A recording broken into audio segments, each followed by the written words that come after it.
இப்போ எம்ஜிஆருக்கு வந்து இந்த இடத்துல பெரிய பிளாஸ்டர் போட்டிருந்தாங்க கழுத்தில் தான் சுட்டார் எம்ஆர் ராதா. அப்போ அந்த போஸ்டரை போட்டு அண்ணாதுரை தமிழ்நாடு பூரா போட்டார். வேற ஒன்றும் இல்லை, இதுதான் அன்னைக்கு ஆட்சி மாற்றத்துக்கு மிக முக்கிய காரணம் நான் நினைக்கிறேன். ஏன்னா திமுகவே தாங்கள் ஆட்சியை பிடிப்போன்னு நம்பலை.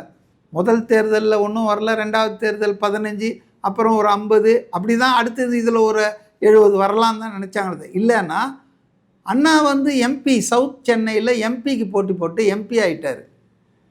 இப்போ எம்எல்ஏவாக இருந்தால் தானே முதலமைச்சர் ஆக முடியும். அப்போ அவர் எம்எல்ஏக்கே போட்டி போடல. அதுக்கப்புறம் தான் அவர் அதை ரிசைன் பண்ணிட்டு தான் வந்து இங்கே சீஃப் மினிஸ்டர் ஆனார். அதனால் single main reason for DMK government formation in 1967 was MG Ramachandran. MGR தான் அவருக்கு குண்டடிப்பட்டது, அவ்வளோ பாப்புலர். அதே போல் நீங்கள் அவர் வந்து கருணாநிதி அவர்களோடு கருத்து வேறுபாடு வந்து அவரை கட்சியிலேருந்து வெளியேற்றணும் திமுகலேருந்து அவர் அதிமுகன்னு அவர் தொடங்கினார். தொடங்கி உடனே எலெக்ஷன் வந்திருந்தால் you would have got like NT Ramarao.